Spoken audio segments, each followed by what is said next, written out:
In 392 BCE, 1,500 years before the founding of Oxford and 2,000 years before Harvard, a man named Isocrates established the first permanent school in Athens.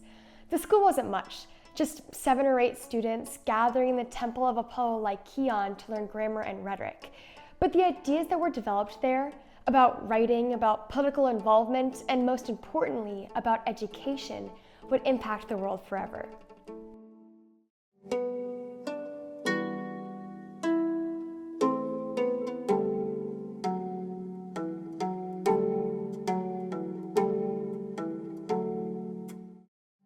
Growing up in Athens in the late 5th century BCE, Isocrates was exposed to all sorts of ideas.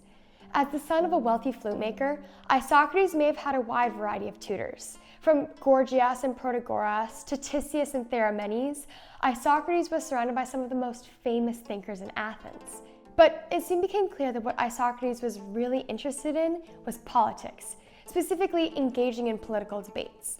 You see, Athens had been functioning under a direct democracy for almost 100 years, where, unlike modern democracy, every individual voter had a say in which laws were passed. Unfortunately for Isocrates, his voice was too quiet to carry in large crowds. So he decided to dedicate his life to writing great speeches. In 400 BCE, after his family lost their fortune in the Peloponnesian War, Isocrates began writing and copying pamphlets into papyrus scrolls, which he handed out through Athens. In other words, as modern scholars like to put it, Isocrates was the greatest speechmaker who never actually gave a speech. Isocrates' speechwriting endeavors did not stop with his political column. In 399 BCE, he became a logographer. You see, lawsuits in ancient Athens functioned pretty similarly to modern cases, with one major difference. They had no lawyers. Instead, prosecutors and defense would hire professional speechwriters, called logographers, to draft their arguments. Being a logographer was a shameful job. After all, you were often tasked with defending criminals. Perhaps that is why Isocrates later denied ever having anything to do with law, even though there are several surviving court speeches clearly written by him. Finally, in 392 BCE, Isocrates decided to put his years of political commentary to use. Here, in the Temple of Apollo Lyceum, a popular meeting spot for young men and philosophers alike, Isocrates established a school. Isocrates' school is unlike anything that had existed in Athens previously. Usually, students seeking a higher education would have to hire a private tutor or else wait for traveling sophists to visit their town. In the Lyceum, however, Isocrates created an institution that was permanently rooted in Athens. Isocrates' main purpose in creating his school was to train his students how to be good public speakers. Speech, Isocrates believed, was what made human beings distinct. He thought that the ability to speak was what allowed people to create complex societies. Sure, Isocrates taught several subjects in his school. He made sure that all of his students had solid understandings of history, ethics, geography, archaeology, and even religion. But all of these subjects were only secondary to the core curriculum: grammar, writing, oratory, and rhetoric. Isocrates' students were well informed, but only so that they could have content to talk about in their speeches. Although Isocrates bragged about having one of the largest schools in Athens, it is believed that he only ever taught at most 8 students at a time. His students came from all across the Greek-speaking world, though he certainly enrolled a lot of Athenians. Isocrates announced the opening of his school with a pamphlet called Against the Sophists. In it, Isocrates argued what he thought was wrong with tutors in Athens, implying that his school would fix these problems.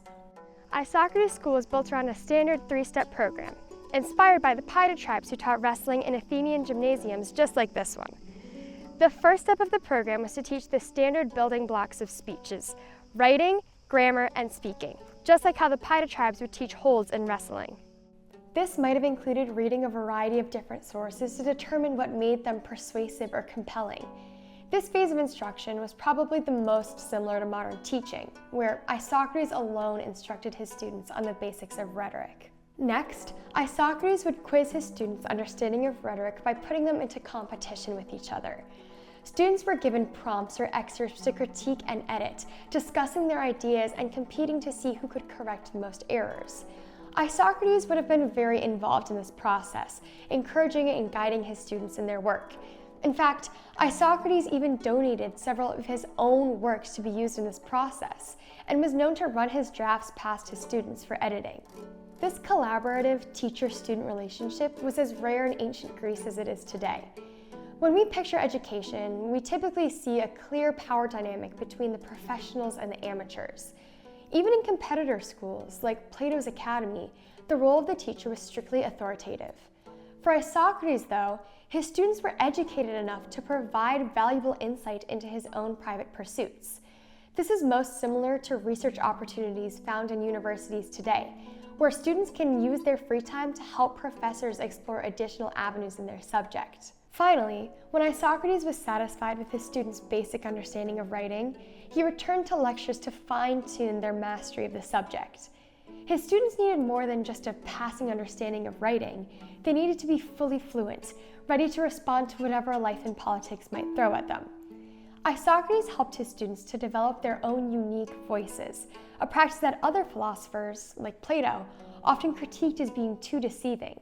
Here is also where Isocrates would teach his students all of the other subjects: ethics to help craft moral arguments, geography and history to understand the political climate, and religion to make their speeches more personable and relatable.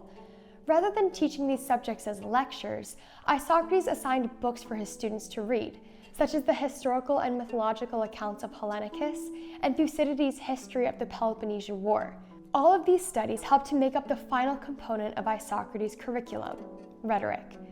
Until now, Isocrates' students had been learning how to write, but now they were learning how to write well. Isocrates' approach to education as a way to become more convincing was extremely controversial. In his lifetime, Isocrates faced criticism from several influential philosophers, most notably Plato. In the end, Plato's model of holistic, or general education, would prove to be more popular, leaving Isocrates' rhetoric-based school to fade into the background of history. And yet, without Isocrates, it is unlikely that communication would be such an important component of our education. Although Isocrates' school, with its specific emphasis on reading and rhetoric, is not that similar to most modern schools, it did answer a question that many liberal arts students ask themselves today: what is the point of taking classes outside of your major? In the eyes of Isocrates, a rich and varied education allowed his students to speak authoritatively on a wide variety of subjects, allowing ordinary people to shape society. According to Isocrates, if you wanted to have any influence on the world around you, you needed to be able to talk about it.